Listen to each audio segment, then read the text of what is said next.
Nick Ferrari at breakfast on LBC. Call 0345 6060 973. Coming up on 8 minutes before 8 now, with so much of our conversation focusing on Ukraine, the possibility of Russians, some kind of, possibly to mark the anniversary they come back. Let's go straight to Brussels. British Defence Secretary Ben Wallace joins me now. What needs to come out of the summit, the meetings that are taking place in Brussels? Secretary of State, good morning to you. Good morning, Nick. Well, first of all, what needs to come out is a message to President Putin that the international community is still as solid as it was last February after the invasion, and I don't think there can be any doubt of that. Not only have we seen from the Ramstein, which was a meeting in Germany we had about 2 weeks ago, an increase in donations, and we also seen the international agreement on tanks being put in. I think that's the most important message to Putin, that his calculation that we'll all be bored by 2023 is not correct. Secondly, we met with our Ukrainian counterpart yesterday to make sure we're continually able to put into Ukraine the extra ammunition that they need, but also that we are able to deliver the training that is required to make sure that Ukraine's armed forces not only use those munitions in a better way, but also that they can move better on the battlefield collectively, and we call it combined arms maneuver, in order to push the Russians back. Because I think 2023 and 2024 is going to be about working to expel Russia from its gains. You think through 2024, Secretary of State, you see this going through the whole of this 12-month period? Well, I think my point is it would be wrong to sort of say troops home by Christmas. I think, the lessons of conflict is never say things like that. Secondly, we are up against a president of Russia who has no regard for his own citizens. About 2 weeks ago, the American assessment was 188,000 dead or injured Russian soldiers so far.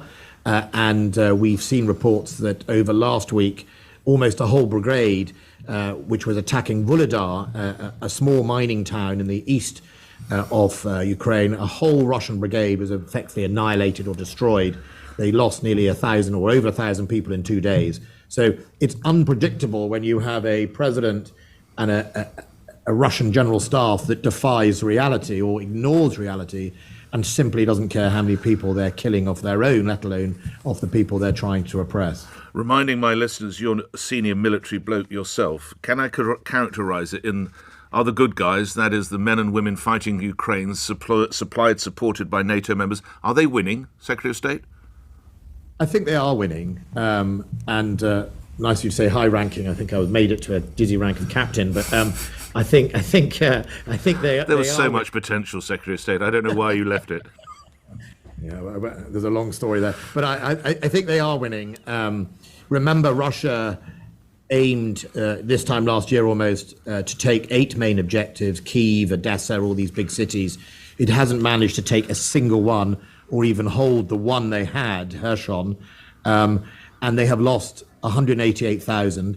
97% of the Russian army is now committed to Ukraine. That leaves 3% guarding Norway, Vladivostok in the Far East, the other borders with China. I mean, that's all in, with probably a damage to their combat effectiveness of nearly 40%. So Ukraine, outgunned, outnumbered, has inflicted massive loss on Russia. And in the long run, he's already lost. He's lesser in the world. He's sanctioned up to the hilt.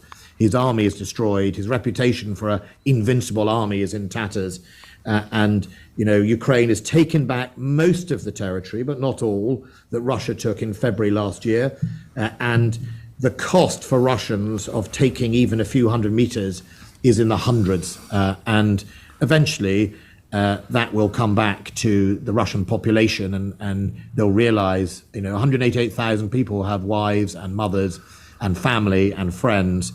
As long as the West stays united and continues to supply Ukraine, I think Ukraine still has the momentum. So when noting the bravery of the men and women serving in our armed forces who would be ready to stand up for king and country, when you see reports that in France they're concerned about the level of military cuts in the UK, and Germany thinks that the UK is not ready to lead a rapid response force, they might have to retain control.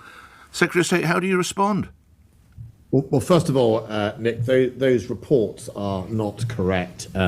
So Germany, when you describe Germany, is an unnamed source on a website you and I have never heard of, right? The reality is we're taking over the VJTF in 2024. So the fact of the article in the newspaper is wrong. And secondly, in our discussions here at NATO, that is not correct.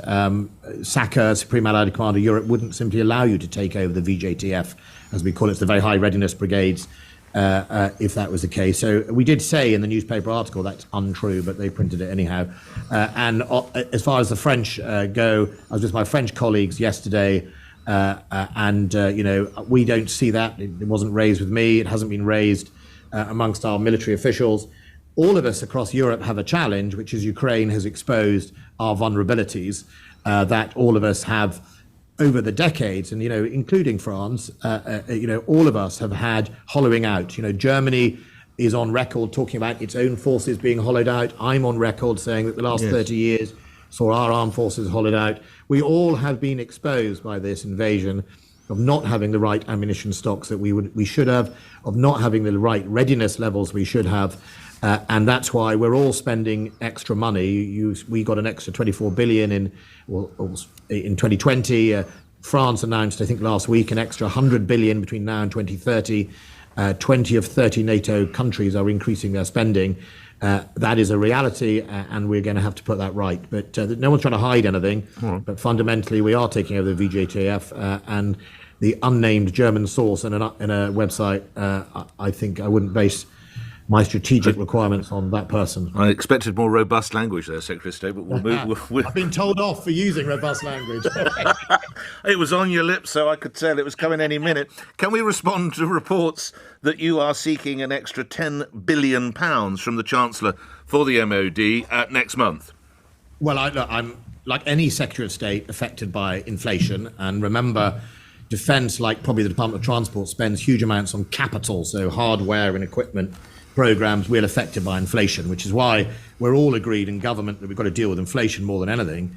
But of course, I have pressures as a result of this. I have pressures as a result of the growth in the threat that we face. And so I'll be negotiating with my friend, the Chancellor, to get a settlement between now and the budget. That's important. Of course, he's got to deal with all the other departments. You wouldn't expect anything else from me. I'm not going to conduct the negotiations in public, and I'm not going to tell you how much I'm needing. I've read lots of reports ranging on huge amounts. One of the interviews earlier today said I wanted to double to 100 billion the defence budget, which I don't even recognise at all. So I think the key here is I need to get through to the next 2 years. Then we have another government spending review, which will cover the next 4 years. That's the most important period. That's when government should indicate where its priorities are. In the past, we've seen it, for example, in 2018, where it said the NHS is our big priority for the next period. And I think that's where the negotiations will be very important. Now, we saw in the autumn statement the Chancellor and the Prime Minister recognised that defence would need more money. That was announced in the autumn statement, and I think everyone gets the challenges we face, so we'll just have to negotiate between now and the budget. So to say, I'm not sure of the chain of command, but were your permission or guidance sought as a result of the idea of shooting down a so-called Chinese spy balloon over United Kingdom territory? Would you approve that? Well, let's see. I mean, it would be me. It would be me or the Prime Minister who would make that decision. And I think what we're going to do is, first and foremost, we're going to learn about the technology and the debris that the Americans have now collected and are collecting from their sort of interdiction of this. Let's find out how vulnerable we were, or were we vulnerable. And remember that at that altitude, and I think it's important for your listeners, which I'm discovering as well, it's quite actually a crowded area. It is not rare for balloons to be floating around up there, whether they're weather balloons or other things. The Russians, for example, use fairly cheap weather balloons sometimes to try and distract or confuse air radar.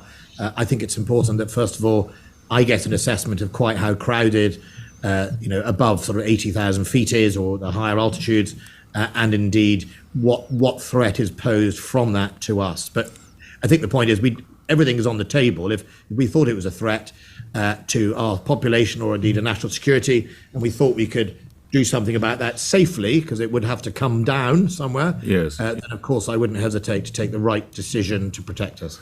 The US used Sidewinder missiles. You'll probably be aware they cost around $400,000. The first one missed. It took two. That's nearly $1 million. It's a lot of money to spend.